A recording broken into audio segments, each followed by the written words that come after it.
नमस्ते। अगर आप लोग इस वीडियो में आए हो तो मेरा एक बात का आंसर देके जरूर जाना। रात के 2 बज रहे हो और आपके घर पे आप अकेले हो। आपके घर के बाहर पे आपके दरवाजे पे कोई धक्का मार रहा है, नॉक नॉक कर रहा है। आपको पता है आपके घर पे कोई नहीं है। आपके मम्मी पापा बाहर पे किसी ओकेजन में गए हुए हैं और जब बार बार बाहर पे धक्का कोई मार रहा है तो आप एक क्वेश्चन करते हो, कौन है? और जो बाहर से जिसका आवाज आता है वो आपका मम्मी का है। तो आप उस रात में क्या दरवाजा खोलोगे? क्योंकि आपको पता है कि आपका मम्मी जहाँ पे गया है, जिस लोकेशन पे गया है, वहां से आना रात के 2 बजे नामुमकिन है। क्या आप दरवाजा खोलोगे? मेरे हिसाब से नहीं। लेकिन समीर ने ऐसा नहीं किया और शायद उसकी वो गलती ने कुछ ऐसा कारनामा, कुछ ऐसा हादसा करके गया जो आप सोच ही नहीं सकते। नमस्ते, जय श्री राम, अस्सलाम वालेकुम। मेरा नाम है संदीप और आज का ये कहानी समीर का।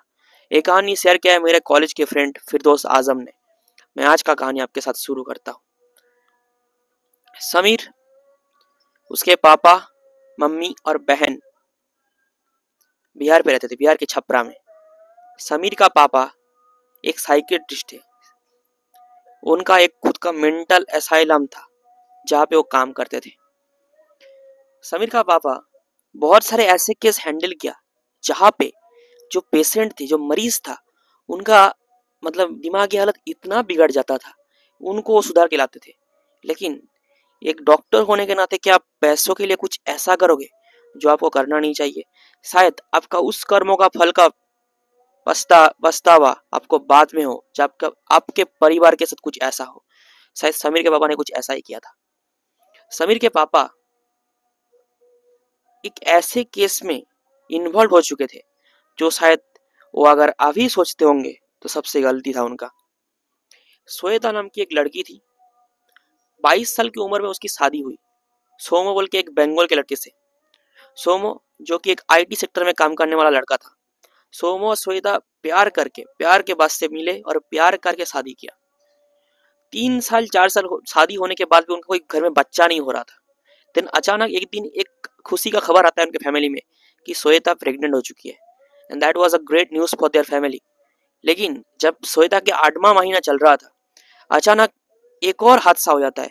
श्वेता जब सीढ़ी से उतर रही थी वहां से वो गिर जाती है और उसी कारण से उसका बच्चा, पेट का बच्चा नष्ट हो जाता है।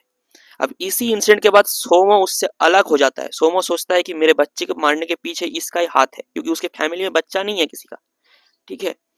अब श्वेता जब अपने घर पे वापस आती है, बिकॉज सोमो उसको घर से अलग कर चुका था, अपने जिंदगी से अलग करना चाहता था। श्वेता जब अपने घर में आई, उसके मम्मी पापा भी उसको दोषी मानने लगे।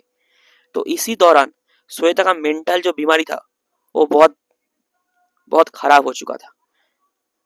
इसी दौरान जब मेंटल बीमारी खराब हो गया, श्वेता को एक मेंटल असाइलम पे लाया गया। और जो मेंटल असाइलम था समीर का पापा का, वहां पे श्वेता रहने लगी और उसका हालत दिन ब दिन बिगड़ता गया। उसको कुछ ऐसे मेडिसिन दिए जा रहे थे जिससे शायद वो कभी सुधरता ही नहीं, वो कभी नॉर्मल लाइफ में वापस ही नहीं आ सकता था। कुछ ऐसे मेडिसिन दिया जा रहा था। लेकिन इस कहानी में छोटा सा हिस्सा है कि श्वेता का जो बच्चा मर चुका था, शायद उसके पीछे उसका दोष नहीं था, उसके पीछे किसी और का दोष था। और ये जो कहानी था, ये जो हादसा था, ये पूरा प्री प्लान था। और अगर मैं आपको बताऊं, ये प्री प्लान कहानी में सबसे बड़ा हिस्सेदार कौन था पता है? ये डॉक्टर समीर का पापा। जब श्वेता मेंटल असाइलम में थी, वो बार बार समीर के पापा को ये बात बोलने की कोशिश करेगी, डॉक्टर सर, मेरा कोई कसूर नहीं है, मेरा भाभी ने मेरे को पीछे से धक्का दिया। बिकॉज जब वो नीचे गिर रही थी, जब वो पीछे घूम के देखा तो उसके जो सोमो का जो बड़े भैया का जो बीबी है वो पीछे था, उसका भी बच्चा नहीं हुआ था। और जो क्रोध था, किसी दूसरे का खुशी नहीं देख सकता कोई औरत, इसी क्रोध की वजह से ऐसा हादसा किया। अब श्वेता को ये बात पता थी। श्वेता सोमो को बोलने गया, फैमिली मेंबर्स को बोला, कोई नहीं माना। जब उसको मेंटल असाइलमेंट में लाया गया, क्योंकि पागल सब मान रहे थे, पागल हो चुकी है, तो समीर के पापा को डॉक्टर को ऐसे बात बोला। अब डॉक्टर को पहले से एनक्रिप्ट करा हुआ था उस लड़की ने, उस औरत ने जिसने ये हादसा किया था। उस औरत को पता था कि श्वेता कभी पागल नहीं है, और साइकियाट्रिस्ट के पास जाने के बाद साइकियाट्रिस्ट को पता चल जाएगा कि श्वेता पागल नहीं है। लेकिन अगर आप किसी को पैसे खिलाओगे, वो डॉक्टर हो या फिर कोई कोई कुछ भी हो, शायद वो कुछ ऐसा करने में मजबूर हो जाए जो कोई करना नहीं चाहिए था। शायद आपके कर्मों का फल आपको फैमिली मेंबर्स को भोगना पड़े, वो कभी सोचता ही नहीं। और डॉक्टर लोग ऐसे क्यों करते हैं मेरे को पता नहीं, बिकॉज फ्रॉम मेडिकल लोग ऐसे करना नहीं चाहिए। समीर के पापा ने कुछ ऐसा किया कि उसको दिन ब दिन उस औरत के बहकावे, मतलब श्वेता की भाभी के बहकावे में आके पैसे लेके कुछ ऐसी मेडिसिन देने लगे जिससे वो पागल होती गई। और जब श्वेता का दिन ब दिन हालत बिगड़ता गया, श्वेता को ये पता चल चुका था कि उसको दिए जाने वाला मेडिसिन अच्छा नहीं है। और उसी दौरान वो मेंटल असाइलम पे एक दिन सुसाइड कर लेती है। लेकिन उसने एक नोट छोड़ के गया था। उस नोट पे लिखा हुआ था कि मैं जरूर आऊंगी और इस डॉक्टर और उन लोगों को नहीं छोड़ूंगी जो मेरे साथ ऐसा किया, क्योंकि रूहानी ताकत का कोई ना कोई तो हादसा होगा, क्योंकि एक्सीडेंटल मौत अगर हुआ है उसका रूह वापस जरूर आएगा। अब ये कहानी 1 2 साल 3 साल चलता गया।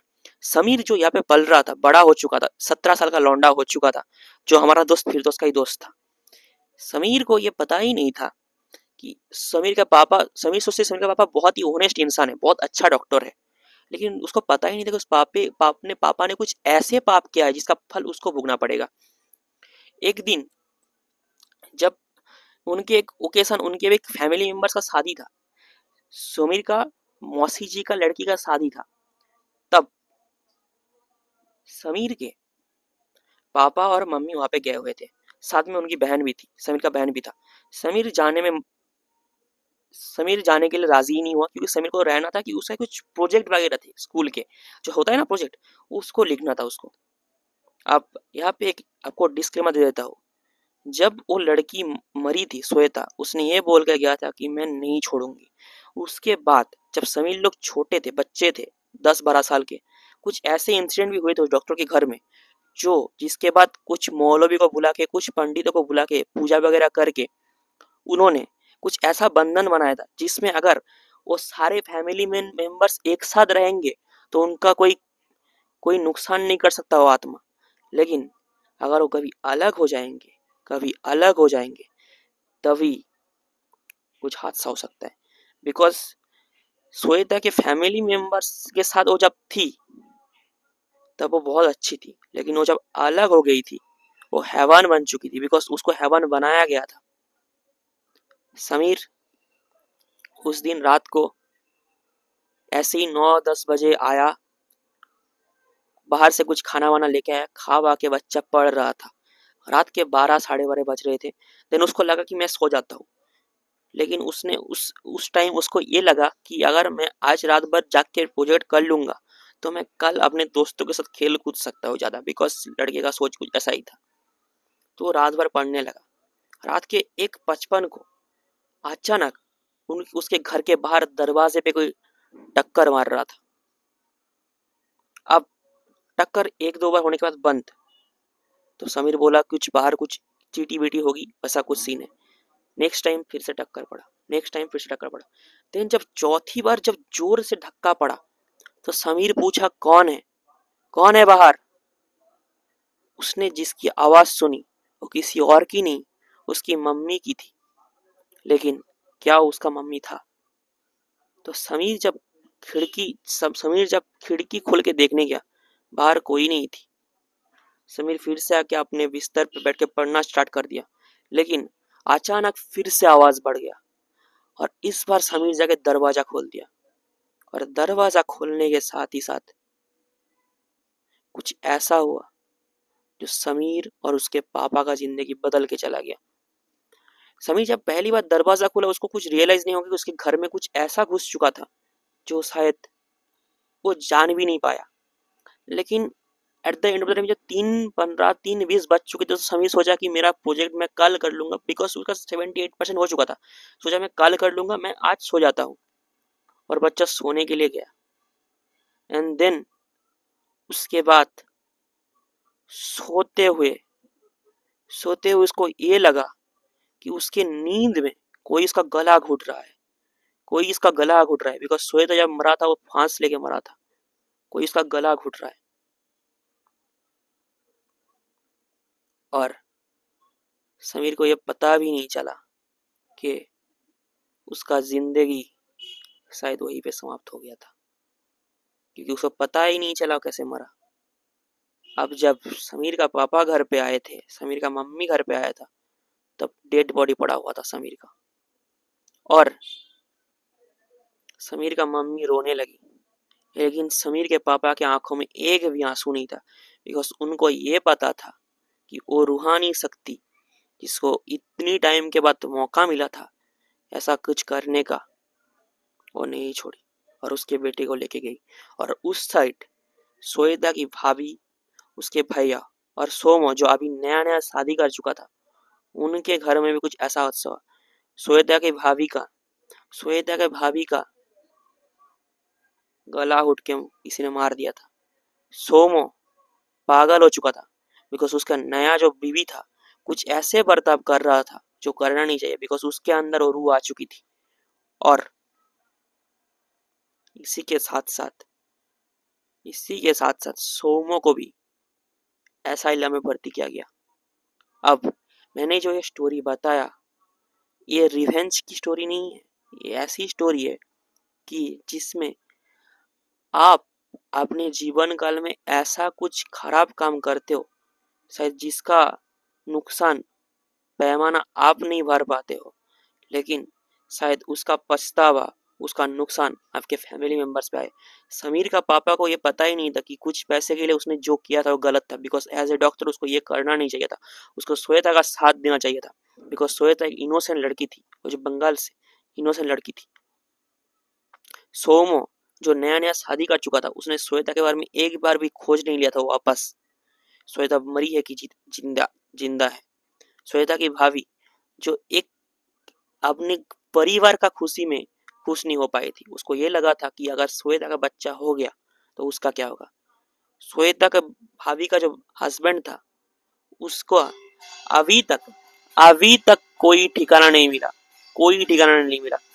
सबकी माने तो वो भाग गया, बिकॉज पुलिस अब इस कहानी पे इंटरफेयर कर चुकी थी और पुलिस के हाथों में कुछ ऐसे स्टैट्स आए थे जो आप मान भी नहीं पाओगे।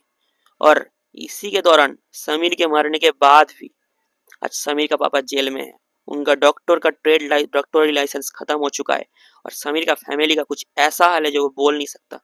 फिर दोस्त जो मेरा दोस्त इस कहानी शेयर किया, बोला कि Sameer was a very good boy, लेकिन उसके ना चाहते हुए भी, ना जाने भी कुछ ऐसा हो गया उसके पापा के कर्म की वजह से, जो शायद वो रियलाइज ही नहीं कर पाया। आज के साथ ये जो सम टाइम्स मैंने लिया था ना, सम टाइम्स, इसका मतलब ये है कुछ कुछ समय अब जो डिसीजन लेते हो ना, वो सोच के लिया करो, बिकॉज उसके साथ शायद आपका फैमिली का फ्यूचर भी जुड़ा हुआ है। इसी के साथ जय श्री राम, अस्सलाम वालेकुम बोलते मैं संदीप ये कहानी खत्म करता हूँ। अगर आपको कहानी अच्छी लगी तो कमेंट में जरूर बताना। नमस्ते।